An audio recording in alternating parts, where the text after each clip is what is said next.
welcome you to the Jessie Middle School Reality Store. The Reality Store is where the kids role play being an adult for a day. They choose an occupation based on their GPA, based on their grades, and then they also have children.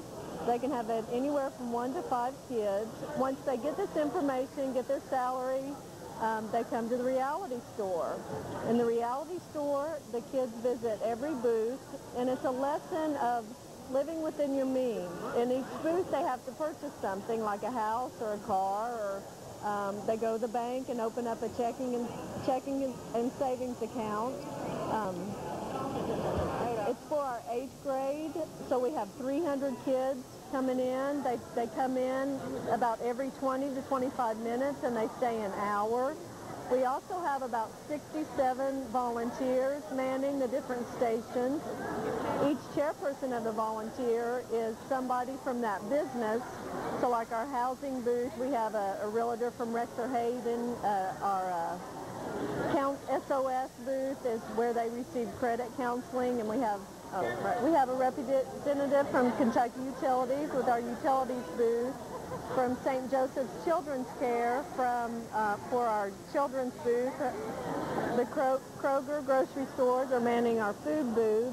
You're running. A student visits every booth, and what you're seeing here is a student visiting the property taxes booth.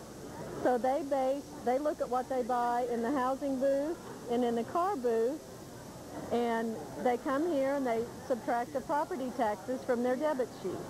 I represent Uncle Sam. The kids come to us first. We take the federal taxes and the state taxes out, and they get a big shock when they see how much money they have left over.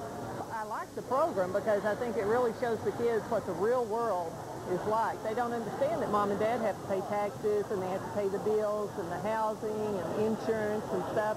They just think mom and dad makes the money and we can spend it. They're getting an idea of, well, after I pay all these bills, how little money I have left over, especially for the entertainment and the beepers and the cell phones and things that they want, the luxury. I'm amazed at how much the food costs, the differences between buying name brand products versus, more proper foods that they really would like to buy. And so they're really having to say, gee, this is not exactly what we expected. I have 2 kids, a 5-year-old and a 7-year-old. They're both boys. I have a Toyota for sale, and I still have to go get insurance, and I've gone to property taxes and utilities. So far, I've spent over $1,200. My yearly salary is $30,500, and I've had to go to taxes and buy a house and get insurance and child care. It gives you a little dosage of what the real world's going to be like, and it's going to help you in the long run. The utilities, they were a little bit higher than I thought. What are The month it's almost $200, and taxes are $450 a month? Yeah. Wow. So what do you take home About $2,500. A lot of them are surprised that they even have to pay the water bill at all. They think it's free. And as far as the utilities, they have found they're pretty fair, but they don't want to pay them. They would rather use their money for trips and bowling and things like that. Depending on trips and stuff before they hit the child care and the utilities and things like that. And when they get to our table and they find out they're in the negative, then they have to go back and retract their steps and figure out what they've done wrong. Do you like this idea of a reality? Oh, I love it. I think it's great. I think they should have done it when I was in school. Well, I think they're looking at the fact that they have needs and wants, and then they realize the affordability is a pretty important issue, and they've got to be realistic, which is the title of the store, see what they can afford based on their income. So everybody would like certain things no matter what they can afford. We have an array of 5 rental choices and 5 housing choices. And the 5 rental choices are 2 sort of starter apartments, and then a duplex, and a rental house, and a sort of a swanky apartment with a swimming pool and all that kind of deal. The housing starts with a basic house, 3-bedroom, 1-bath, and goes to a 2-story, 4-bedroom, 2.5-bath home, which some of these people that are in the professional category can afford. The majority of them have, it seems like in our experience so far this day, have maybe tried a little bit beyond where they want, and some of them have come back after they've seen reality in the other booths and their other life obligations, and have come back and sort of stepped down maybe a notch. But basically, the home prices are from $63,500 to $26,500. I couldn't remember there, and so anyway, that's the choices they're making. And of course, if they have closer to a minimum wage job, they're basically working with the first 2 apartment choices. This is actually what I do for a living with adults, so it's not a lot different. It's a great eye-opener at this age. I hadn't been involved with this kind of project, but I can see great value in somebody in the 8th grade seeing what expenses are that their parents are going through that they don't understand, and what it takes not only to buy a house and a car, but the child care, really the basics that they have to deal with in life. So it's a great prioritization. I think prioritization is the word. You can have a little bit more house if you want to sacrifice some of the hot car or the nicer clothing, or if something on that side of the coin is more important, then you're going to have to adjust in the housing situation. So it's all on a scale. They talk about this before they come into the reality store in the classes. The students are required to visit every booth, and it's just a lesson within to live within your means, whether you make $12,000 or $24,000 or $48,000. And then afterwards, they do discuss in class, you know, how they could have done things better, how your education affects your future, and just talk about ways to live within your means. The amazing thing is that the children don't realize how much the child care cost is, and that's the probably second most expensive cost next to housing. So it's something that they really don't want to put out the money for, but they have to, because most of them have about 2 to 3 kids. Some have had 5, and then we've had to send them for help. We've looked at child care rates in Lexington and have tried to set those fees just a little bit lower, but we want them to see the reality of child care on a weekly basis and a monthly basis.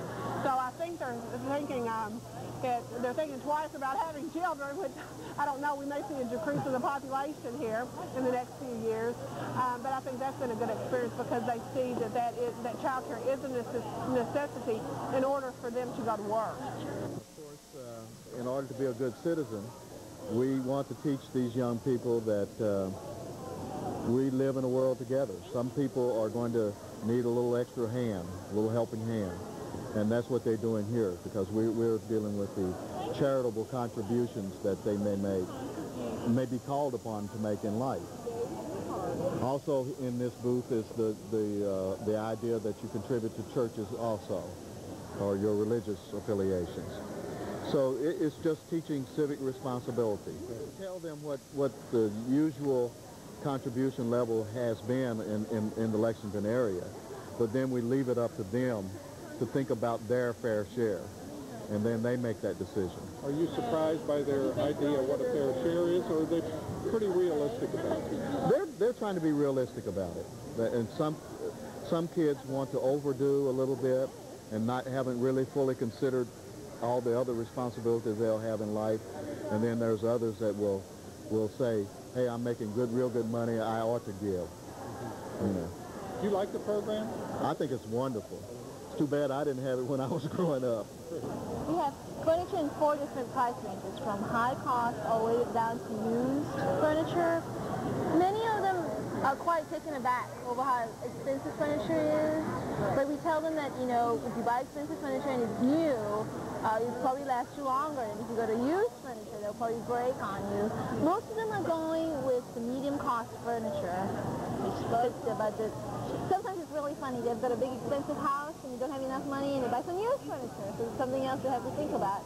But most of the time, they're realizing by the time they get to us how much things really, really cost.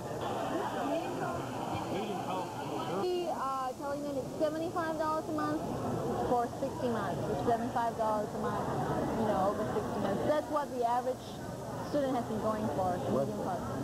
Well, I guess it's payment to own. Oh, so Right. this is when you buy your furniture? This is when you buy your furniture, $75. Are you renting furniture here? No, you know, that's a good thought. We noticed that we're not doing, you know, rental, and we don't have any baby cribs or children's bunk beds, so that's something else anybody else might want to do it, need to throw in. There are lots of students who have families, but we don't have any baby equipment or baby furniture for them, so that's something else. And the other thing we don't have, which kids have been asking for, are appliances. They wanted to sell them some appliances. Right. We work with projects like this because we believe in it. We believe that it helps the students get a real picture of what the real world is. A lot of them, you know, they say comments, you know, well, you know, no, I don't like to use furniture, but they're going to have to get used to it because that's all I can afford. It opens their eyes to what life is like, and, you know, people do struggle with their money, and, you know, it's just a real eye-opener for the students. I feel that at this grade level, it's important to them because their income is based on their grade point average. Now, it'll give them an eye-opener as to working harder. Maybe they'll need to, you know, improve their study habits to get a better job, because they'll know that they'll need to, you know, make more money to survive in the real world today. It's just a really good activity, and we are really supportive of any school system that will participate in these.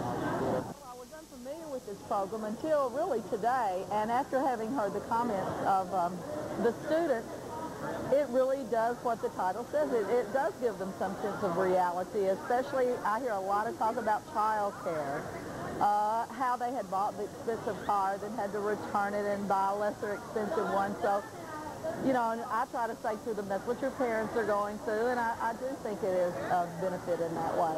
I've gone to all the booths, and I have $165 left over. I think I'm going to put it in a savings account. And the thing that surprised me the most was the house. I went and sold my bigger house to buy a smaller one, and that cost about $500 more. And then the home insurance, that cost a couple hundred too. And I had $208 left over, and I bought some UK basketball tickets, three of them for my family, and they were $40. We need to keep a little bit of it into your checking account. Okay. Your account never closed. How much would you like to keep in there? 40. This is a wonderful program. We could not do it without the business community volunteering for the booth. They provide all the information for the booth. We have over 60 parent volunteers in the booth, so they've played an important part. The faculty has been great with going over the information with the students, and I really want to thank the students too. They've done a great job down here, and it's just been a great situation for them where they've really learned a lot. You have to go to the pharmacy